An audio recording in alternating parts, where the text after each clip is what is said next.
Augusta. You're watching News 12 live at 5. Well, this summer heat is bringing a new meaning to the phrase air you can wear. Good evening, I'm Will Rio. And I'm Meredith Anderson. Hopefully you've been able to stay cool today, but buckle up. There is plenty more of this ahead. We're joined by First Alert Chief Meteorologist Riley Hale. Riley, is there any relief in sight? I mean, we don't usually ask for a storm cloud, but I mean, that would be good right about now. And I think we will have a better chance for that starting tomorrow, 10 minutes. All right, thanks, Riley. When it is this hot, some of us are not fortunate enough to work inside. Jobs like construction and landscaping, all of that has to go on. But it's extra important to watch for signs of dehydration and heat exhaustion while you're on the clock. Our Audrey Dickherber has more. It's another very hot day outside that actually, right when you step outside, you instantly feel that heat. So imagine being out here all day. A lot of jobs require that. So what do you do to keep yourself safe and cooled off in these temperatures? GDOT says they make sure their crews have extra water, take breaks, and prioritize their health when working in these conditions. Local doctors say they see people around this time with dehydration, fatigue, heat exhaustion, heat syncope, and heat stroke. When you're outside for too long, you're at risk. So they say it's important to look out for yourself and others when there's a rise in temperature outside. Remember to take care of yourself. You know, the ER is there 24/7. We'll always see you.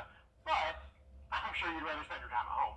So remember, with heat injury, it really is like overcooking something in the oven.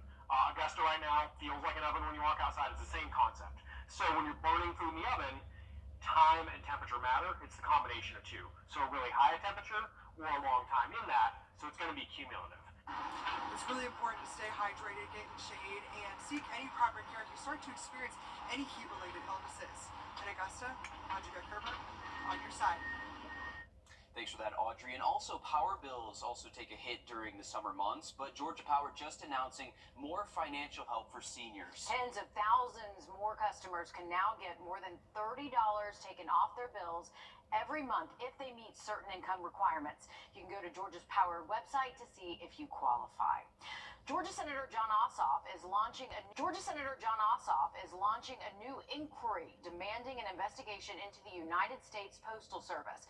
Now, this comes after months of slowdowns from the Palmetto Distribution Center, among others, leaving many in the South to deal with mail that can take weeks to be delivered. In some Georgia counties, court clerks say hundreds of important notices about court hearings, evictions, and more were marked as undelivered by USPS. The Postmaster General says those slowdowns are because of recent restructuring and should be resolved shortly. A missing South Carolina man with Alzheimer's is quickly found thanks to a nonprofit called Project Lifesaver. It's a national program that gives first responders and caregivers the technology to help find those with Alzheimer's, dementia, autism, Down syndrome, and other dysfunctions that make people prone to wandering off. Project Lifesaver gives the at-risk person a small transmitter bracelet that emits a unique frequency if its wearers go missing. That's how first responders in Irmo managed to find that missing man in just 30 minutes earlier today. If you're interested in registering a loved one in Project Lifesaver, there are several locations in our area that you can reach out to and register. Money for road and bridge improvements, tax cuts, and raises for teachers and state employees, all in line to be funded in the next year in South Carolina. Today, legislators approved the next state budget, but it's not across the finish line just yet. Our State House reporter Mary Green has the details. What I would submit to you is a very good budget.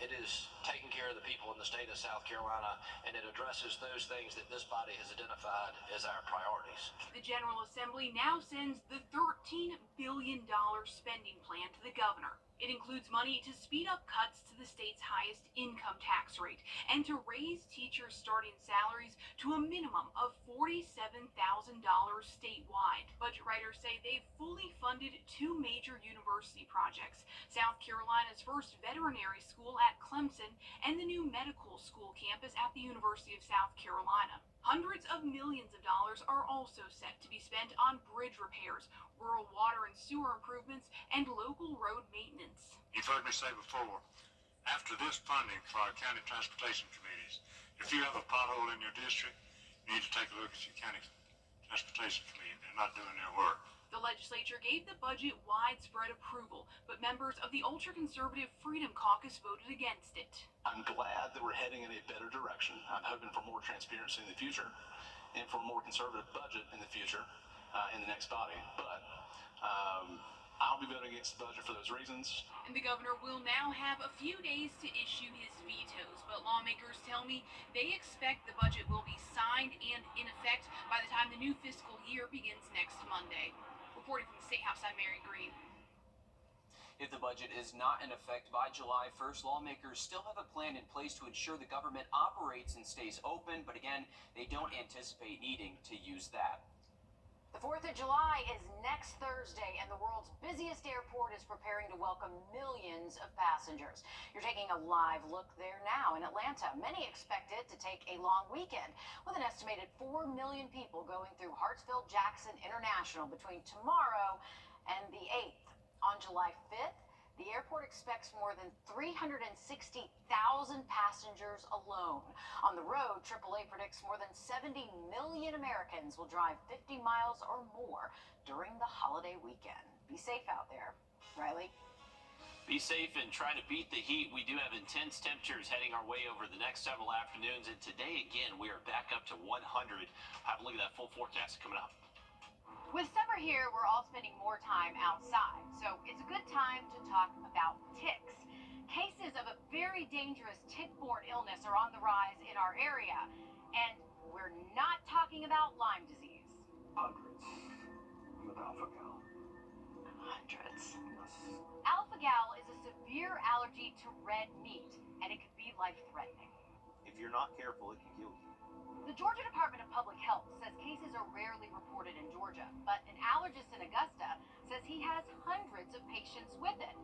So a congresswoman in Virginia, she wants to make sure something is being done to track it. How did alpha-gal get on your radar? So this is an issue that's been brought to me by constituents. There is so much more we could talk about alpha-gal, including how more than just one type of tick could be the cause. You can watch our stories right now on WRDW.com or on any of our digital platforms. Time and Temp, brought to you by your First Alert weather team. Introducing the First Alert Radar Network. With up to 10 times the resolution of other local radars and technology that can pinpoint right down to your street. First just got faster. BrandsMart you with a free arch support fitting at the Good Feet store. Hog Furniture financing offers during the... We're exactly 1 month away from the Olympics in Paris. One gymnast from Georgia has continued to climb as an American champion with his eyes on the prize and the podium this summer. Blake Devine walks us through Brody Malone's journey from his humble beginnings in North Georgia to becoming one of the world's best athletes. Making the team, sponsored by Jim Hudson Automotive Group.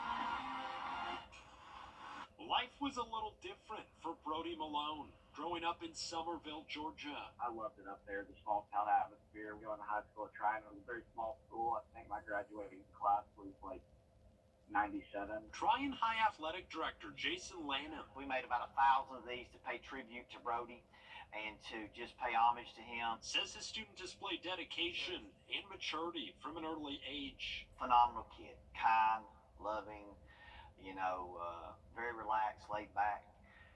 Not exactly what you would probably expect for an Olympian to be. Lanham watched in awe as the 2018 grad represented his small school on a global stage at the Tokyo Olympics. Oh my gosh, Brody Malone went to Tryon High School, is a U.S. Olympian. Kind of a representation that you don't have to be from, like a super big or well-known place to be able to make it in anything. Yet this wouldn't have happened without sacrifice. Very few people actually knew what he was doing, all the training and everything that he was actually doing to become what he is now. Throughout his high school years, this gym in Cartersville was Malone's home away from home as he made the hour-long commute almost every school day to train 3 to 4 hours. 2 hours just travel. Plus, he has to be here 3-4 hours. So it's pretty much after school the rest of the day. I'd usually leave the gym around between 8:30 and 9 o'clock, and then I would get home around 9:45, 10 o'clock. And then eat dinner, go to sleep, do it all again the next day. Andrei Kuznetsov But the first thing is to pull up on the rings. began coaching Malone at a young age. Anything he was doing seriously. He was trying hard, he was listening. That was telling me that he has a good potential for his future. I always constantly remind myself there's someone out there that's better than me, that's working harder than me, and I've got to try to beat them. Willing to work harder than almost anyone else. The all-around American champion has his sights set on gold this summer. I'm not just representing the U.S., I'm also representing, all the people who come from a background like me and my hometown and all the people in my hometown. It's just an amazing feeling. Reporting from Cartersville, Georgia, I'm Blake Devine. Brody Malone is another living example of what can happen if you keep working hard to make your dreams come true. Thanks for that, Dan. One group wants to make sure medical bills don't appear on your credit report. What they're doing coming up next. First Alert Radar, powered by Jim Hudson Automotive Group. Our summer diamond event has returned, making a special purchase easier than ever. For the entire month of June, get 5 years 0 down and 0 interest with approved credit. This is an in-store event with a selection of fine jewelry that few stores in the world can compete with. Come see new spring styles from your favorite designers, or pop the big question with an engagement ring. Celebrate summer with a special gift from Windsor Fine Jewelers. You can't predict a serious illness or injury, which is why one consumer advocacy group is fighting to make sure your medical bills don't appear on your credit reports. Our consumer investigator, Carice Jackman, explains what's being done to eliminate medical debt from impacting your credit score. Patricia Kelmar with the U.S. Public Interest Research Group, or PIRG, has been advocating that medical debt should be treated differently on someone's credit report. The problem when it comes to medical debt is medical debt is not an indicator of how fiscally responsible you are. Kelmar says even the most fiscally responsible person can rack up hundreds of thousands of dollars because of a serious injury or illness. People end up with thousands of dollars in medical bills, not because they went on a spending spree or they bought a fancy car. It's because they got a cancer diagnosis or they were in a car accident. These are the kinds of things that put people into medical debt. And that debt can impact your financial security. PIRG says nearly 1 in 10 people in the U.S. have medical debt. This includes 11 million people who owe more than $2,000 and 3 million people who owe more than $10,000. In addition to reducing credit scores, Kelmar says it can also have health-related consequences, with people delaying medically necessary treatment due to the cost. Do you think that sometimes deters people from going to the emergency room, from getting the care that they need? We encourage people to please go get the care that you need. Be quite persistent with the hospital or the doctor asking about financial aid policies. There are many subsidies for different types of insurance programs you might be eligible for. So ask those questions and see if you can get some of that medical bill covered through the financial aid policies. Last year, the Consumer Financial Protection Bureau announced they were starting a rulemaking process to remove medical bills from Americans' credit reports. They plan to issue the notice of proposed rulemaking sometime this year. In the meantime, U.S. PIRG recommends people check their credit report for 3 things. 1, make sure your credit report doesn't include any medical bills you don't recognize or owe. We know that medical bills are wrong all the time. It could be that there's a bill on that credit report that you don't actually owe. So take a close look at that. 2, if you owe a medical bill and it's less than $500, it should not be listed on your credit report. So if you see a debt on your credit report that's related to medical bills that's under $500, you can ask to have that removed.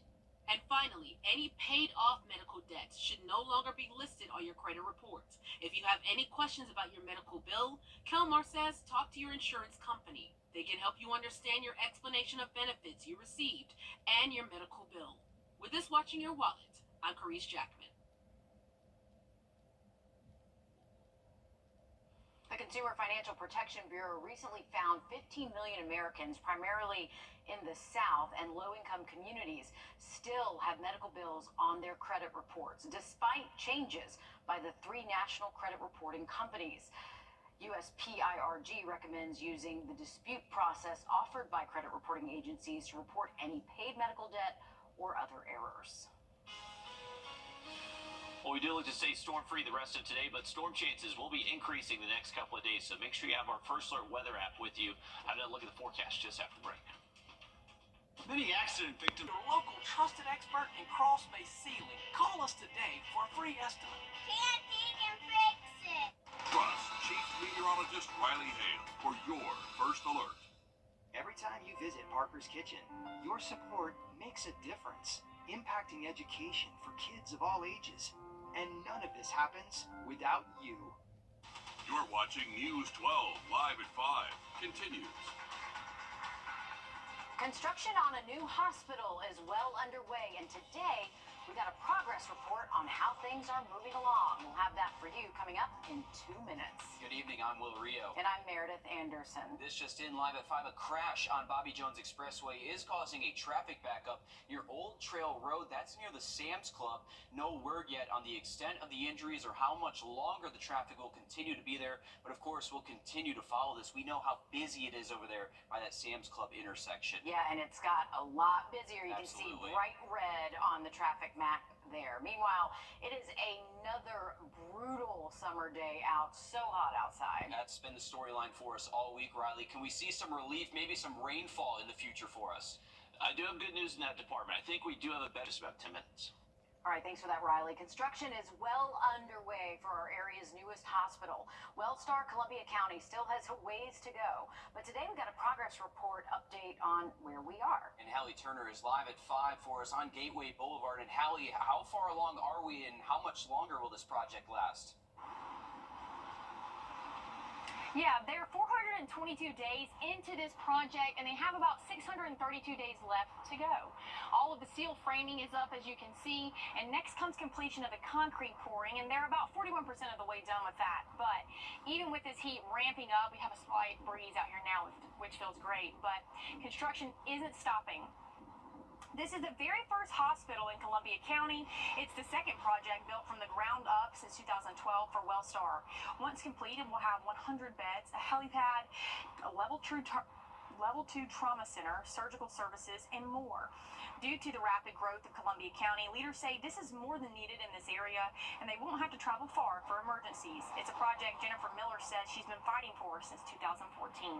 With the growth of the community, both in Columbia County and surrounding Columbia County, healthcare services are absolutely needed in the county, and we are just so excited that we are finally under construction to build the much needed hospital. It will be a full service hospital for Columbia County residents and the communities surrounding it. Now, coming up all new tonight on News 12 at 6 o'clock, we're giving you an inside look at a timeline for completion for this project.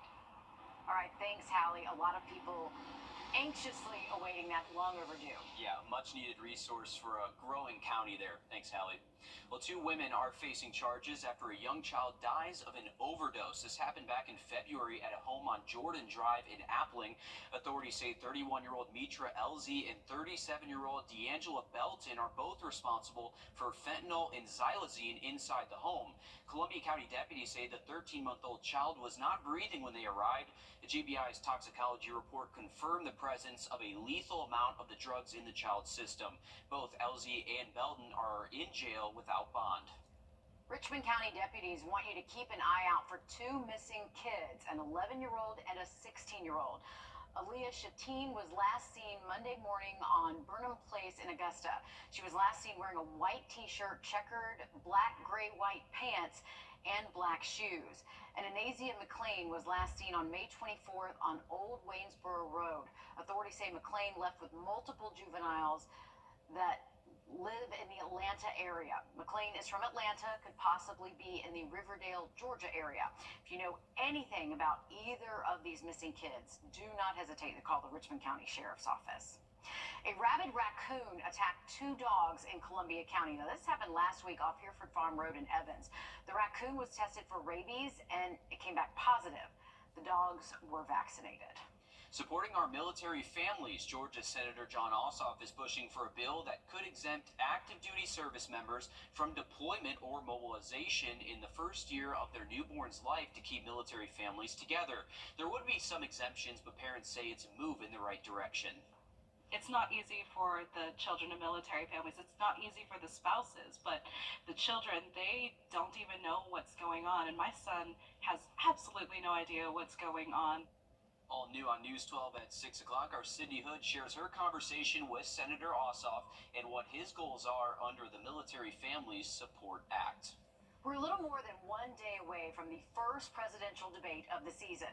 It is the earliest debate in history and will be the first time Atlanta has hosted a presidential debate as well. Georgia State House reporter Abby Kasoris shows us how the city of Atlanta is preparing.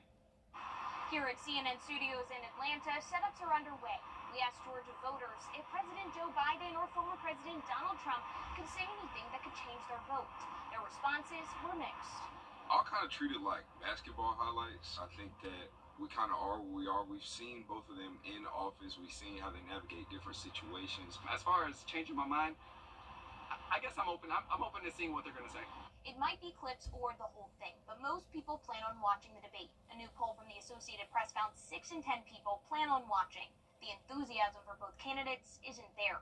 More than half of adults say they're dissatisfied with both candidates. Both of them to come to Atlanta and it not be open to the public is something that is, it's really important to have Atlanta voices. The debate is closed to the public, but the press is pouring in from across the globe. It is of extraordinary concern to our allies. After we finished interviewing Georgia State political science professor Dan Franklin, he had another interview, this time with the Canadian Broadcast Corporation. International media sending crews to Georgia to cover the debate. Our state is a must-win for these candidates. Franklin says it's not likely to change many minds. And the people who haven't made up their minds tend to be low-information voters. And they're not the people who are going to be watching this. Both Trump and Biden are traveling to Georgia tomorrow. The debate begins at 9 o'clock. In Atlanta, I'm Abby Kasoris. Nurturing local talent just ahead, how Augusta University is helping students find a place in Georgia's growing entertainment industry. Riley? And finally, we do have a little bit better rain chances over the next couple of days, but there is still going to be that dangerous heat we have to deal with. Have a look at the forecast just after the break. Time and Temp, brought to you by your First Alert weather team. Join us for Amphions. We make buying easy. Time to join the Morning Mix Mug Club, sponsored by All Weather Heating and Cooling. Head to WRDW.com/morningmix to win a Morning Mix mug. And catch the mix Wednesday and Friday mornings to see if you're a winner. Enter today. A warning for you if you are heading to the South Carolina coast. Beachgoers say they have spotted at least 8 Portuguese man-o-wars in Murrells Inlet and Myrtle Beach. Well, these bright blue creatures use their tentacles to shoot out toxic harpoons, and those tentacles can be up to 100 feet long. Experts warn to steer clear of these animals, which can still sting you even when they're dead. That's the kicker here. If you get stung, remove the tentacles with a seashell and then use hot water and vinegar to treat it. That's a no thank you from me at the beach. Have you ever been stung? I've not. I've actually never been stung by a fish. I assume you have. Oh, many times. Many times. It's not on my bucket list either. I don't plan on it. Many times. Riley, I'm sure you have too. Oh, yeah, they're not fun at all, and especially not from a Portuguese man-o-war. Luckily, I've never been stung by one of those, but I heard those are very painful, so avoid them if you can out there. And avoid Bobby Jones if you can. Another quick update for you. Days we do need the rain, so keep that First Alert weather app close by. All right, thanks, Riley. Georgia is a hub for animation in the film and entertainment industry, which is why the animation program at Augusta University has grown exponentially. But it started off small. It now, though, has more than 100 students. As Kennedy Payne shows us, the university is opening its doors to high school students to show them what the animation program is like. Students are going to step into another world with the Augusta University Animation Summer Camp. They're going to compose the character, make it move, model the character, and then they're going to set up lights and go through this process, cause a rendering to make it look really cool at the end of it. The camp will give them a taste of what it's like to be a part of the animation program at AU. They want to nerd out. and they want to figure out how to do that for a living. And then they hear the word starving artist, but animation's a big multi-billion-dollar industry, and so once they start to figure that out, they often find that this program's a great fit for them. The program focuses on preparing students for careers in many fields, not just entertainment and film.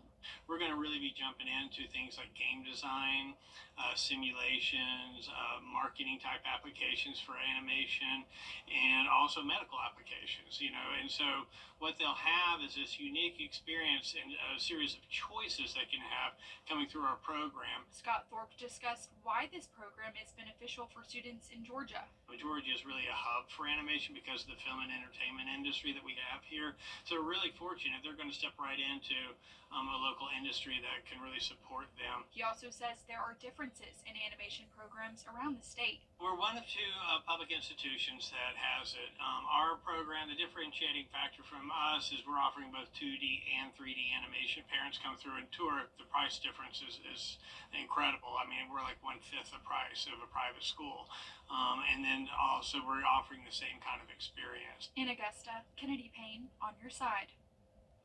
The summer camp is July 15th through the 19th. The camp is so popular that all spots are full, but due to popular demand, it will be offered at least twice next summer. You probably use Google to search for anything on the internet, but there is now a better way. At least some folks think so. Jamie Tucker coming up with a new search engine you might want to try. First Alert Radar, powered by Jim Hudson Automotive Group. One of the toughest jobs in law enforcement. Google is the #1 search engine and by a large margin, but there is a new search engine that's getting a lot of attention. Our consumer tech reporter Jamie Tucker takes Perplexity for a spin. What the Tech, sponsored by Augusta Preparatory Day School. Can you believe Google search is 25 years old? It serves us very well. You search anything online and it returns in just a couple of seconds over 1 million responses. But sometimes you don't need 1 million answers. You need just one that makes the most sense that you can understand. And a new web search engine claims to do just that. Perplexity uses AI for search results. There's nothing new about that. You're probably familiar with ChatGPT, which is one language model. Perplexity uses multiple language models to find the results you want. So search for something like you would ask a person. Why is it hot in the summer and cold in the winter? Perplexity searches the internet using those languages and returns an answer, just like you would ask a super smart person to explain it. If I search the same question in Google, you'll get answers, but mostly links to websites and articles. I use Perplexity to search a myriad of questions, from helping me buy an electric guitar to the best cooking oils. Each time the results explain the answer to my search in a concise manner and cited a few websites, including related discussions on Reddit. And the paid version of Perplexity finds or creates images to go along with the results and actually rewrites the content, adds artwork and my name and photo for a blog post.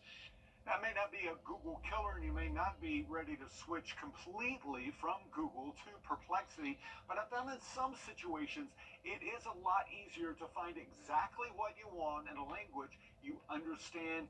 You might want to give it a try. That's What the Tech. I'm Jamie Tucker.